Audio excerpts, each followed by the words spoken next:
അന്ന് പെയ്ത മഴയിൽ ഭാഗം 5.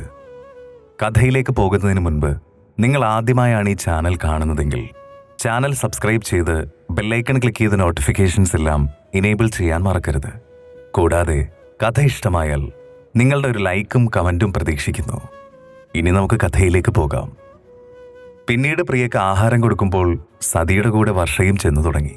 പ്രിയയുടെ കാര്യങ്ങൾ നോക്കാൻ വർഷയെ സതി സഹായിച്ചു. അത് പ്രിയക്കും ഇഷ്ടമായിരുന്നു. വർഷ മിക്ക സമയവും പ്രിയയുടെ മുറിയിലായിരുന്നു. പ്രിയയുടെ സ്വഭാവത്തിൽ പതിയെ മാറ്റങ്ങൾ വരുന്നത് ആദിത്യ ശ്രദ്ധിച്ചു. വർഷ പ്രിയേനെ കൊണ്ട് ഇടയ്ക്കിടയ്ക്ക് ആ മുറി വിട്ട് പുറത്തിറങ്ങി അവിടെ കുറച്ചു നേരം നടക്കും.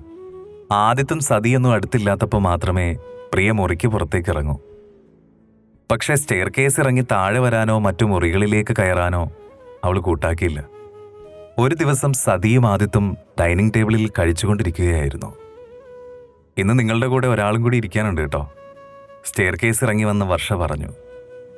ആദിത്യം സതിയും അങ്ങോട്ട് നോക്കിയതും ഞെട്ടിപ്പോയി. വർഷയുടെ പിറകിൽ അവളുടെ കൈ പിടിച്ച് പതുക്കെ നടന്നു വരുന്ന പ്രിയ ആരെയും നോക്കുന്നില്ല, തല താഴ്ത്തിപ്പിടിച്ചിരിക്കുകയാണ്. ഒരു ബലത്തിനെന്നോണം വർഷയുടെ കൈകളിൽ മുറുകെ പിടിച്ചിരിക്കുന്നു. സതിയുടെ കണ്ണുകൾ നിറഞ്ഞുപോയി. അവർ പ്രിയക്കായി കസേര വലിച്ചിട്ടു. വർഷ പ്രിയേനെ അവരുടെ അടുത്തേക്ക് കൊണ്ടുപോയി ഇരുത്തി. എന്നിട്ട് അവളുടെ തൊട്ടടുത്ത് നിന്നു. പ്രിയ അപ്പോഴും മുഖം താഴ്ത്തിയിരിക്കുകയാണ്. ആദ്യത്തെ നിറ കണ്ണുകളോടെ പ്രിയയെ നോക്കി. എത്ര നാളുകൾക്ക് ശേഷമാണ് പ്രിയേച്ചി ഈ മുറി വിട്ട് പുറത്തേക്ക് ഇറങ്ങുന്നത്, വൃത്തിയായിട്ട് വസ്ത്രം ധരിക്കുന്നത്, തങ്ങളുടെ കൂടെ വന്നിരിക്കുന്നത്. കണ്ണുകൾ തുടച്ചുകൊണ്ട് അവനൊരു പ്ലേറ്റ് എടുത്ത് അവളുടെ മുൻപിലേക്ക് വെച്ചു. വേണ്ട, പ്രിയ അവനെ നോക്കാതെ പതുക്കെ പറഞ്ഞു. ഞാനും വർഷം മുകളിലേക്ക് പോയായിരുന്നു ഭക്ഷണം കൊടുക്കാൻ വേണ്ടി പ്രിയമോൾക്ക്. സതി പറഞ്ഞു. ചേച്ചി കഴിച്ചതാ, ഇപ്പം നിങ്ങളുടെ കൂടെ ഇരിക്കണമെന്ന് പറഞ്ഞിട്ടാണ് കൊണ്ടുവന്നേ. വർഷ ചിരിച്ചുകൊണ്ട് പറഞ്ഞു. ആദിത്യ വർഷയെ നന്ദിയോടെ നോക്കി. അവൾ അവൻ്റെ നോട്ടം കണ്ടില്ലെന്ന് നടിച്ചു. ചേച്ചി ഇവരുടെ കൂടെ ഇരുന്ന് കൊച്ചു വർത്താനൊക്കെ പറഞ്ഞിരിക്കെ, ഞാനിപ്പോൾ വരാം. വർഷ അടുക്കളയിലേക്ക് പോവാൻ തുടങ്ങിയതും പ്രിയ അവളെ വിടാതെ കൈകളിൽ തന്നെ മുറുകെ പിടിച്ചു. കുട്ടിയൊന്നും കഴിച്ചതല്ലല്ലോ, ഇന്നിവിടെ ഞങ്ങളുടെ കൂടെ ഇരുന്ന് ആഹാരം കഴിക്കാം, സതി വർഷയോട് പറഞ്ഞു. അമ്മേ, ഞാൻ അടുക്കള ചെന്നിട്ട് കഴിച്ചോളാം, വർഷ പറഞ്ഞു. എങ്കിലും ഞങ്ങളുടെ കൂടെ ഇവിടെ കുറച്ചു നേരം ഒന്ന് ഇരിക്കു കുട്ടി, ഇത്ര വാശി വേണോ, സതി വർഷയോട് ചോദിച്ചു. അമ്മേ, ധിക്കാരാണെന്ന് വിചാരിക്കരുത്. ഞാൻ പറഞ്ഞില്ലേ, എനിക്കിതൊന്നും ശീലമില്ല. എൻ്റെ സ്ഥാനം അടുക്കളയിലാ, ഞാൻ അവിടെ ഇരുന്ന് കഴിച്ചോളാം, വർഷ ആദിത്യനെ നോക്കി പറഞ്ഞു. അന്ന് കഴിച്ചുകൊണ്ടിരുന്നതിനിടയിൽ താൻ അപമാനിച്ചു വിട്ടതിൻ്റെ ദേഷ്യമാണ് അവൾക്കെന്ന് അവന് മനസ്സിലായി. അവനൊന്നും മിണ്ടാതെ തല താഴ്ത്തി. പ്രിയയോട് എന്ത് ചോദിക്കണമെന്ന് ആദിത്യന് നിശ്ചയമില്ലായിരുന്നു.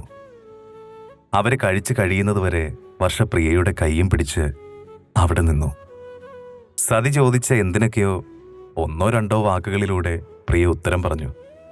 കഴിച്ചു കഴിഞ്ഞ് സതി പാത്രമെല്ലാം എടുത്ത് അടുക്കളയിലേക്ക് പോയി. പ്രിയ വർഷയുടെ കൈകളിൽ പിടിച്ച് തിരികെ സ്റ്റെയർ കേസ് കയറി മുകളിലേക്ക് പോയി.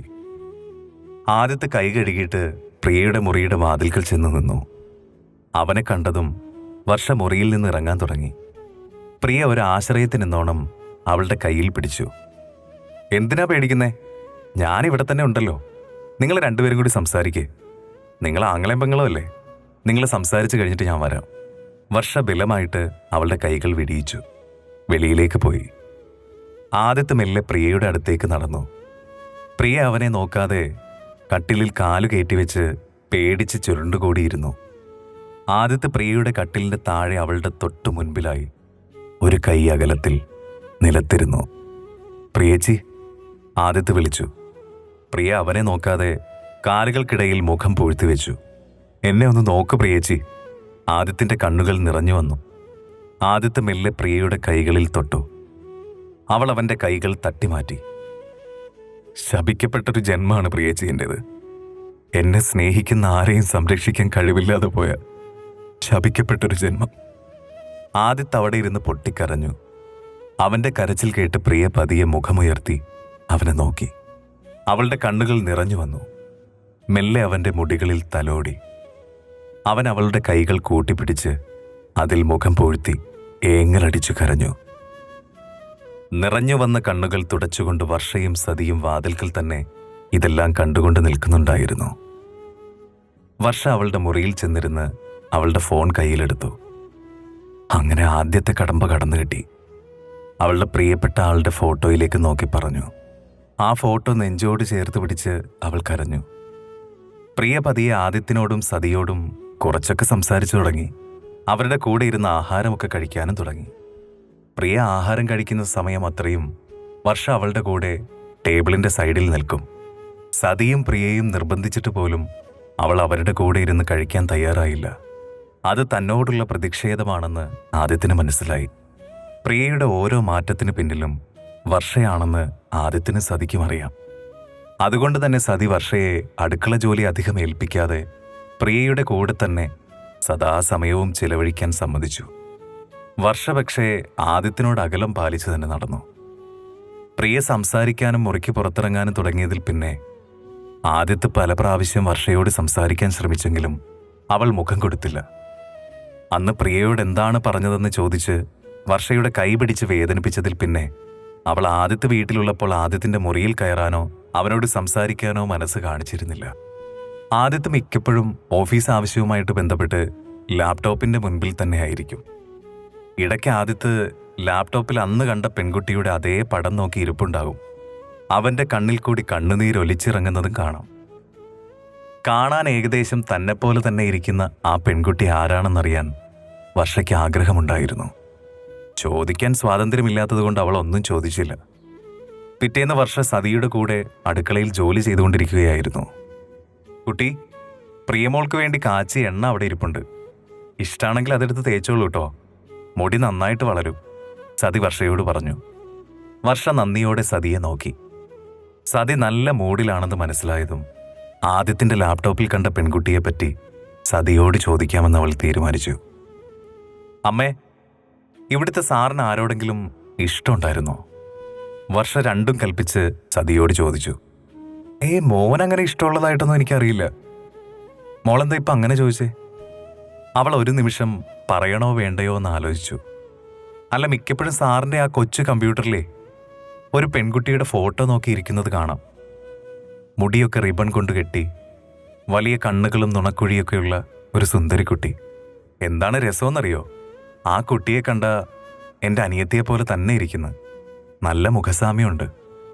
വർഷ അത് പറഞ്ഞതും സതിയുടെ മുഖത്ത് സങ്കടം നിറഞ്ഞു. അവരുടെ കണ്ണുകൾ നിറഞ്ഞൊഴുകി. അവരൊന്നും മിണ്ടാതെ അവരുടെ ജോലി തുടർന്നു. അവരോട് ചോദിക്കണ്ടായിരുന്നെന്ന് അവൾക്ക് തോന്നി. പെട്ടെന്ന് ആദിത്യ അങ്ങോട്ട് വന്നു. വർഷേ, എന്താ എൻ്റെ മുറി മാത്രം നീ ക്ലീൻ ചെയ്യാത്തെ? വർഷ ഒന്നും മിണ്ടിയില്ല.